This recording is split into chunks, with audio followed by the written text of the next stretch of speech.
8:36 en el territorio continental ecuatoriano, buscando la verdad en la revista de opinión Democracia. Queremos saludar y dar la bienvenida al académico y constitucionalista doctor José Chalco Salgado. Lo invitamos a que nos haga un análisis jurídico de lo actuado por el Pleno de la Asamblea Nacional este día martes, que resolviera avanzar con el juicio político. La resolución dice continuar de manera inmediata con el juicio político al presidente de la República, con una circunstancia, y quiero empezar con eso. A todo esto, doctor Chalco, nos ha llevado la Corte Constitucional como corresponsable de esto, y hay que decirlo, quizás a veces la generalización no es buena. Salió una resolución como Corte Constitucional, pero el país, para registro histórico, tiene que saber que 6 de los 9 jueces constitucionales plantearon e hicieron aprobar este dictamen. El presidente de la Corte Constitucional, para registro histórico de lo que puede venir, Alí Vicente Lozada Prado. Los jueces constitucionales Carla Andrade Quevedo, la juez constitucional Alejandra Cárdenas Reyes, el juez Joel Escudero Solís, que provienen de ternas del Ejecutivo. Errores de este gobierno, ¿no? Errores crasos de este gobierno en medio de su debilidad. Ricardo Ortiz, también, que entró en la última renovación de la Corte. Y Daniela Salazar Marín, los 6 jueces que aprobaron el dictamen parcial para que por peculado sea juzgado políticamente el presidente de la República. Pero lo curioso es a estos 6 jueces, porque hay que decirlo, al país y al mundo hay 3 jueces constitucionales que se dignificaron desde su posición con sus votos salvados. El doctor Enrique Herrería Bonet, la doctora Teresa Núquez Martínez y la doctora Carmen Corral Ponce, que dignificaron con su voto salvado. Pero estos 6 jueces hicieron aprobar. Primero, en el dictamen exhortan a los asambleístas y a los órganos de la Asamblea a que en el futuro procedan con más prolijidad. Señores jueces de la Corte Constitucional, hagan el seguimiento como les obliga la Ley de Garantías Constitucionales y Control Constitucional vigente desde octubre del 2009. Les obliga, artículo 164, último inciso, y dice de oficio o a petición de parte, hacer el seguimiento. Y el punto 98, página 40 del dictamen, dice que a propósito de la facultad de fiscalización y control político, esta atribución bajo ningún concepto, dice la Corte Constitucional, puede ser usada sin la rigurosidad debida por parte de las y los asambleístas, tomando en cuenta la naturaleza, implicaciones y consecuencias que se podrían derivar de este procedimiento para la institucionalidad del país. Punto. Por lo que la Corte Constitucional exhorta a la Asamblea a actuar con extrema responsabilidad y en observancia de la Constitución y la ley durante el trámite de este juicio político. ¿Qué debiera hacer la Corte Constitucional frente a esto? Lo que hicieron, lo que escribieron, lo que hicieron aprobar frente a lo que está sucediendo en la Asamblea Nacional. Por favor, doctor José Chalco, muy buen día. Buenos días, licenciado Rivadeneira. Buenos días a los ecuatorianos que nos escuchan a través de este prestigioso programa y red de medios de comunicación. Cuando sucedió el dictamen de mayoría de la Corte Constitucional, los constitucionalistas serios, honestos de este país, advertimos, dijimos categóricamente que lo que suceda en lo posterior, que lo que suceda a futuro, era responsabilidad de la Corte Constitucional. Y era responsabilidad, y hoy lo es, precisamente porque, como usted bien contextualizaba, licenciado, ni siquiera la Corte Constitucional confiaba en el Parlamento. Ni siquiera la Corte Constitucional había detectado que este trámite sea de conformidad al derecho, al deber ser, y yo diría a la ética mínima que cualquier funcionario servidor público del Estado debería tener. Y la Corte lo sabía, tanto así lo sabía, que en su dictamen de mayoría expresamente señaló que se han verificado, comprobado irregularidades en la sustanciación. Y que más sin embargo le pedía a la Asamblea Nacional que de ahora en adelante sea prolija en el tratamiento de este juicio político. Prolijidad, apreciado licenciado, que debe ser evaluada. Permítame exponer esto que es fundamental para que la audiencia nos comprenda de qué estamos tratando. Efectivamente, la ley orgánica que está en pantalla, la ley orgánica de la función legislativa, en el artículo 142, hacia el último inciso que está resaltado, expresamente señala de que podría no existir la votación en la comisión de fiscalización. Es lo que ha sucedido. No existió la votación para aprobar el informe propuesto. ¿Qué dice la ley en el 142? Si las comisiones especializadas permanentes no alcanzan la votación requerida en el trámite de proyectos de ley y procedimientos de fiscalización, es este el caso, es un procedimiento de fiscalización, fenecido el plazo, es decir, luego de los 10 días que tuvo la comisión, esto pasará a conocimiento del Pleno de la Asamblea Nacional. Pero, ojo, apreciado licenciado y audiencia, para la correspondiente resolución. Caramba, no hay que ir pues al diccionario. Sería vergonzoso a estas alturas del partido que tengamos que ir al diccionario para mirar qué significa correspondiente.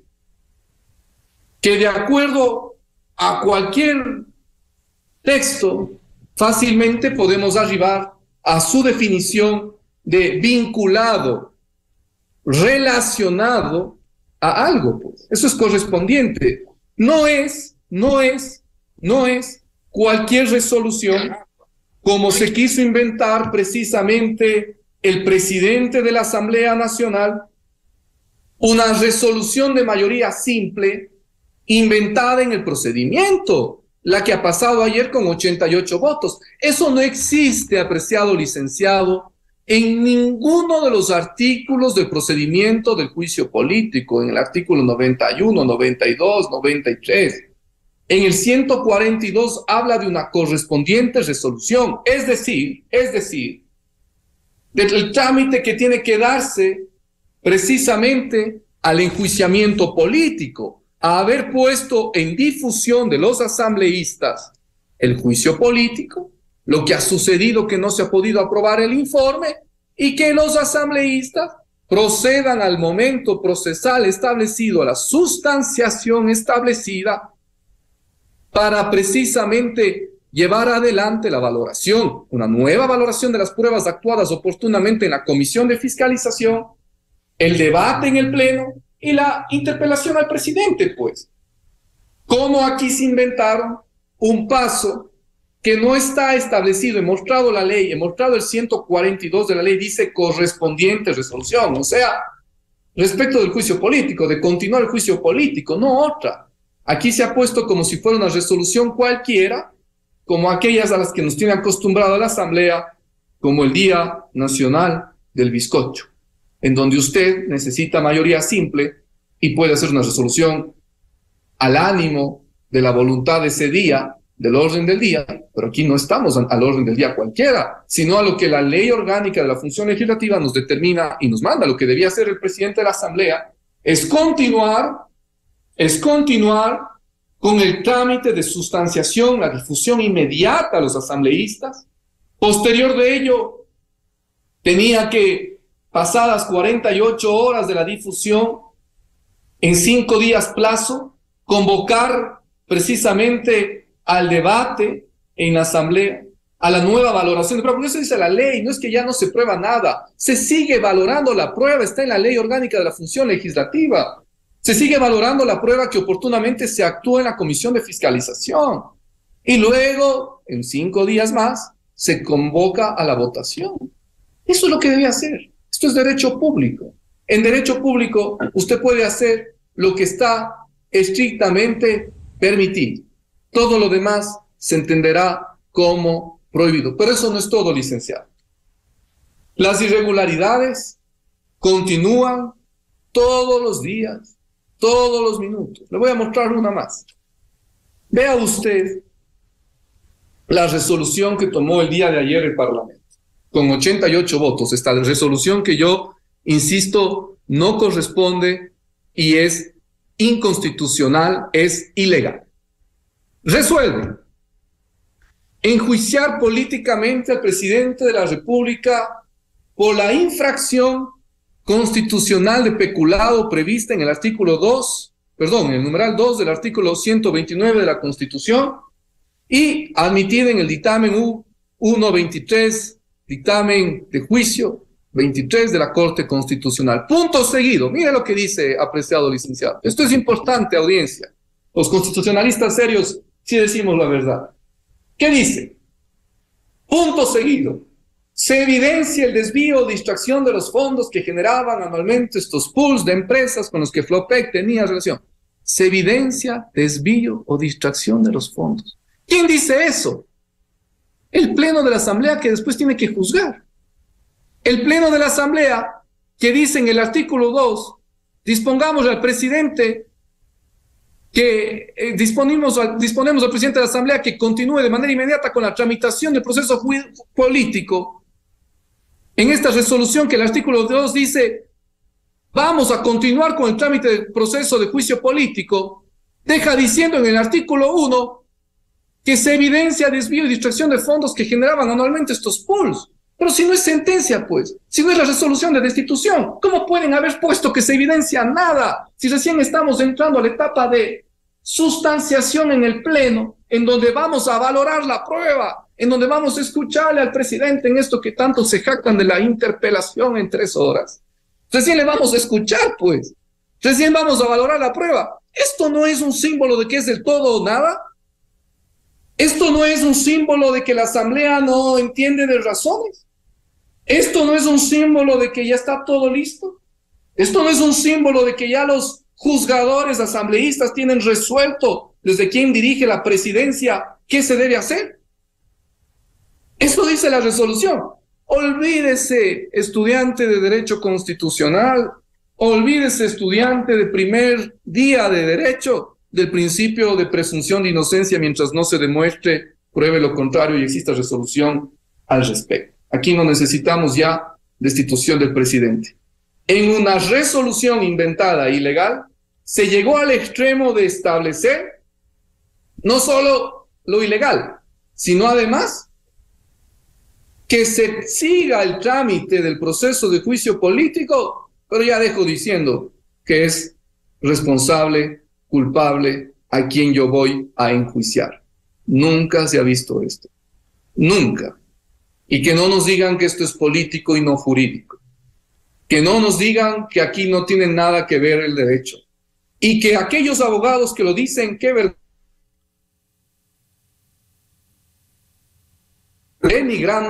denigrando los abogados que dicen aquello de su profesión. Porque los abogados están diciendo entonces que no tiene sentido y razón su existencia jurídica. Y que este trámite previsto en la Constitución en el 129 entonces puede ser lo que sea. Tamaña barbaridad. Adiós modelo constitucional, ordenamiento jurídico, forma de gobierno republicano. Adiós democracia. Doctor Chalco, efectivamente que cada abogado, con el respeto que usted merece, hace su tarea.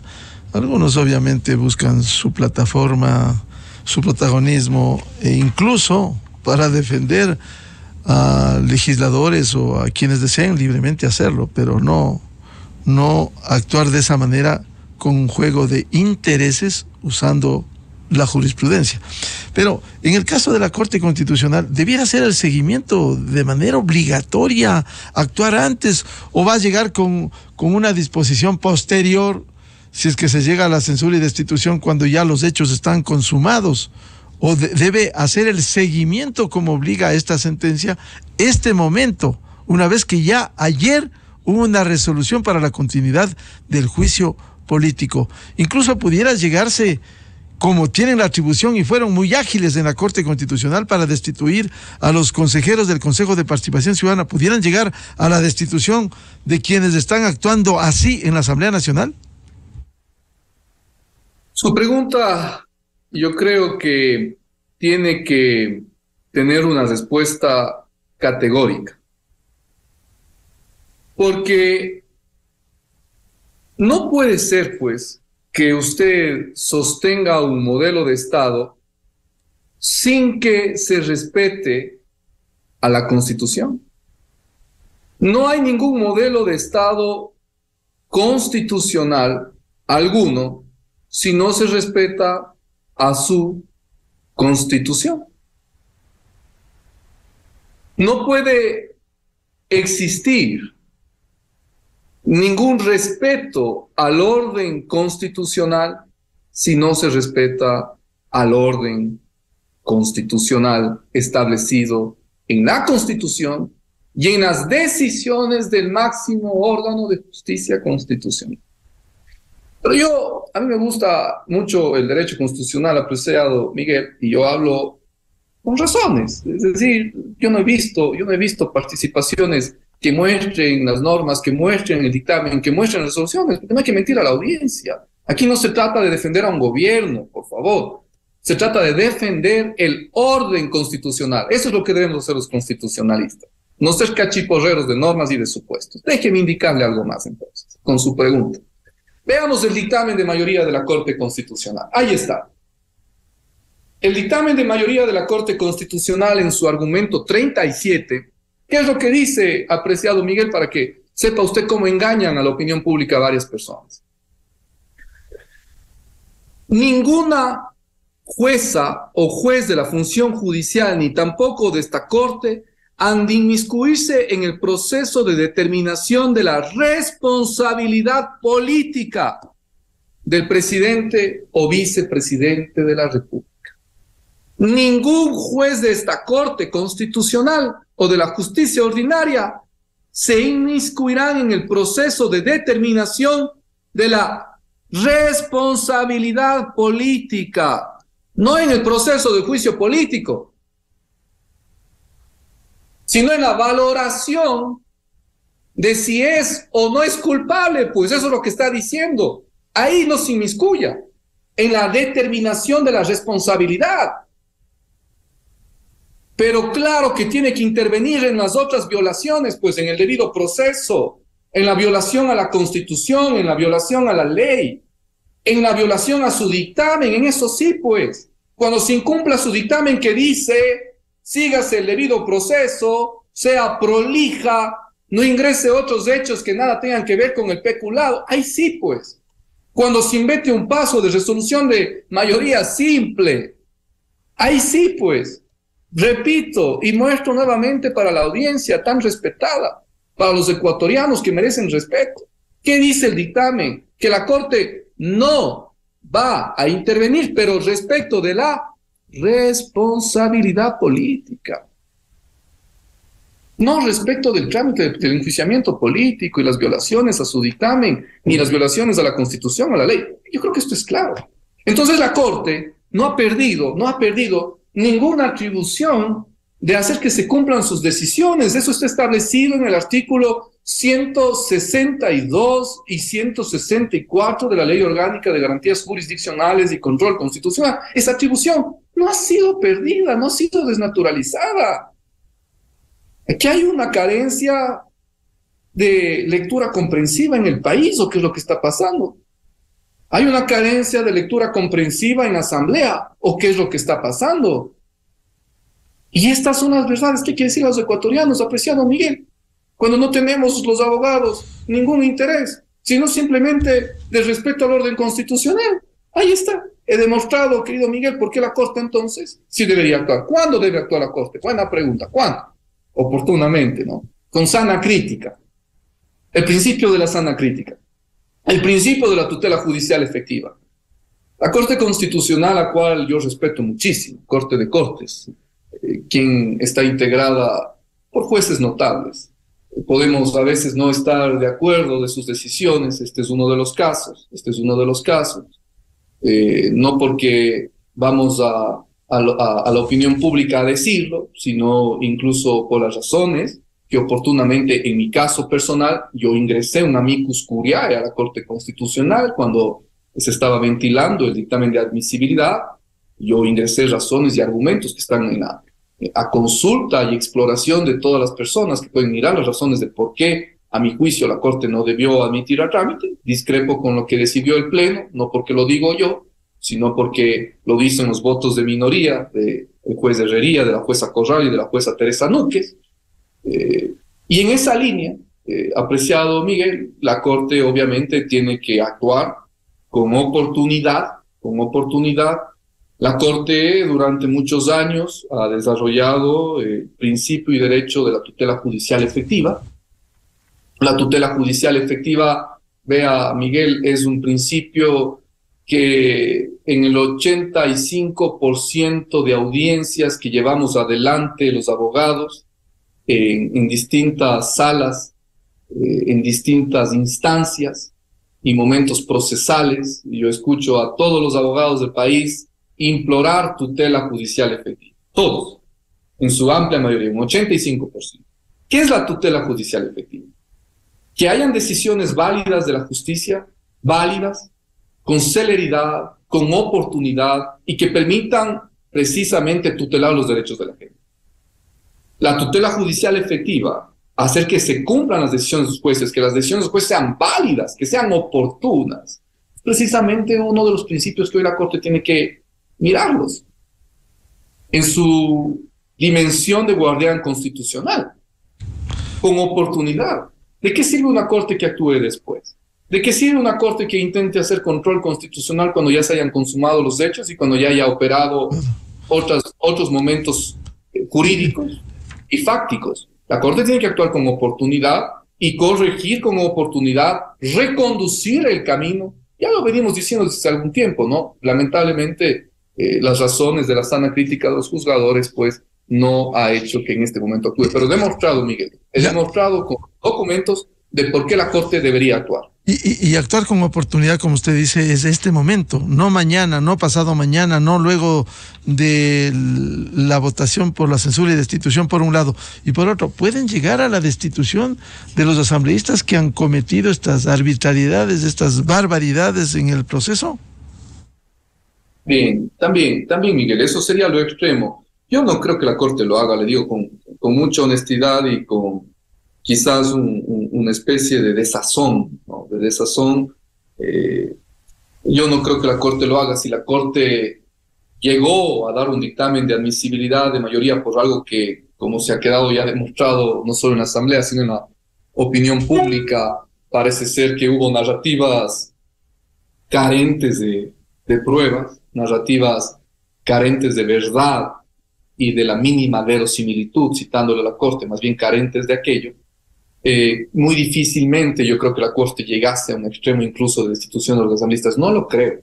Que pudiera y está facultado a ello, por supuesto, porque se están incumpliendo sus decisiones. La Corte puede tomar varios tipos de acciones, puede hacer hasta audiencias de seguimiento y cumplimiento de su dictamen, en donde podría, por ejemplo, definir en qué grado se está incumpliendo, en qué medidas se está incumpliendo, podría dar acciones a tomar en la Asamblea y a cumplir para inmediatamente reconducir, decir que se anulan resoluciones indebidas, decir que se anula cierto acto en la Asamblea o que dispone que los asambleístas solo traten sobre A, Z situación. Desde eso hasta obviamente una destitución.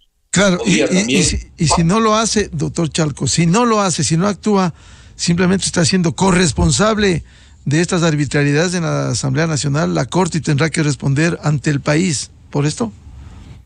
Yo al menos soy de la línea de que la Corte Constitucional, al momento que hizo el dictamen de admisibilidad, hace una reflexión jurídica con la cual yo no comparto, hace una reflexión jurídica, yo me adscribo a otra reflexión jurídica, que es la que hacen los votos de minoría. Los votos de minoría son votos que argumentan en derecho en base a lo que implique el orden constitucional, el respeto al debido proceso. Los votos de mayoría señalan de que lo que ha sucedido en la Asamblea no es violación al debido proceso, que son solo irregularidades y que sean más prolijos. Yo no creo en aquello. Yo soy muy riguroso a la hora de ejercer la profesión, soy muy riguroso a la hora de practicar el derecho, entonces me adscribo a esa tesis de la rigurosidad. En esta línea, apreciado Miguel, yo creo que la responsabilidad precisamente son de todos los servidores públicos en un momento determinado. La Corte Constitucional, a través de los jueces que han votado, pues también deben ser responsables de sus decisiones y deben ser responsables de lo que el país vive y vivirá. No llegaremos a la sorpresa, ojo Miguel, ojo, quizás tenemos la sorpresa de que la Asamblea hace la tarea que no hizo la Corte. Quizás tenemos la sorpresa mañana de que la Asamblea no vota a favor del juicio político con los 92 votos, porque se da cuenta de que esto es irregular. Y tendremos una Asamblea que termina haciendo el trabajo que no hizo la Corte Constitucional. Y caramba, sería una gran sorpresa. Y caramba, aquello dirá mucho entonces ahí sí de lo que sucedió previamente. Bien, muchas gracias al doctor José Chalco Salgado, académico y constitucionalista que nos atiende desde Cuenca, sobre el juicio político y la continuación en asamblea en contra del presidente de la República. Doctor Chalco, muy amable su participación en la revista de Opinión Democracia. Apreciado Miguel, para mí siempre es un honor estar con usted y en su medio de comunicación tan respetable. Muchas gracias, muy buen día con ello. Antes de cerrar esta jornada, Buscando la Verdad, queremos dar a conocer un comunicado último de Petroecuador. Sabotaje al SOTE provoca una fuga de crudo. Dice Petroecuador informa que hoy, este miércoles, en horas de la madrugada, debido a una perforación clandestina en la tubería del sistema de oleoducto transecuatoriano SOTE, en Sucumbíos, se provocó un derrame de petróleo. La empresa pública rechaza estos actos delincuenciales que atentan contra la infraestructura que transporta el crudo de todos los ecuatorianos. Asimismo, informa que gracias a la acción oportuna de los equipos de Petroecuador, la emergencia ha sido controlada. Una vez recibida la alerta, personal especializado de las áreas operativas, así como de Amazonía Viva y Restauración Ambiental, se movilizaron hasta el punto e iniciaron las labores de contención y limpieza. Para estas actividades también se activó el convenio con la empresa OCP Ecuador. Los trabajos desarrollados hasta el momento son suspensión inmediata de las operaciones, priorizando el cuidado del ambiente, desplazamiento de personal de remediación a la zona, cierre de válvulas de sección, colocación de barreras de contención, notificación a las autoridades ambientales y de control. Con el propósito de mitigar las afectaciones debido a esta fuga de combustible, Petroecuador suspendió de manera temporal las operaciones del SOTE. Cabe recalcar que esta medida no afecta a las exportaciones, pues hay suficiente crudo en los tanques de almacenamiento. Petroecuador iniciará de manera urgente las investigaciones para conocer a los responsables de este lamentable hecho. Eso está viviendo el país. La violencia, la inseguridad y ahora este atentado contra el SOTE, el sistema de oleoducto transecuatoriano que transporta petróleo. Esa es la realidad, mientras los políticos siguen en su tarea de seguir un juicio político en la Asamblea Nacional. Con esto cerramos. Muchas gracias el seguimiento que han hecho a la revista de Opinión Democracia, Buscando la Verdad. Les recomendamos, ya viene en Exa FM el show de la papaya, y les deseamos a los miles de seguidores de la revista de Opinión Democracia muy buen miércoles, feliz día a todos. Saludos cordiales. Miguel Rivadeneira en la revista de Opinión Democracia. ¿Quién sabe más sobre el clima que el mismísimo INAMI? Llevará paraguas, mija. Seguro de tarde llueve.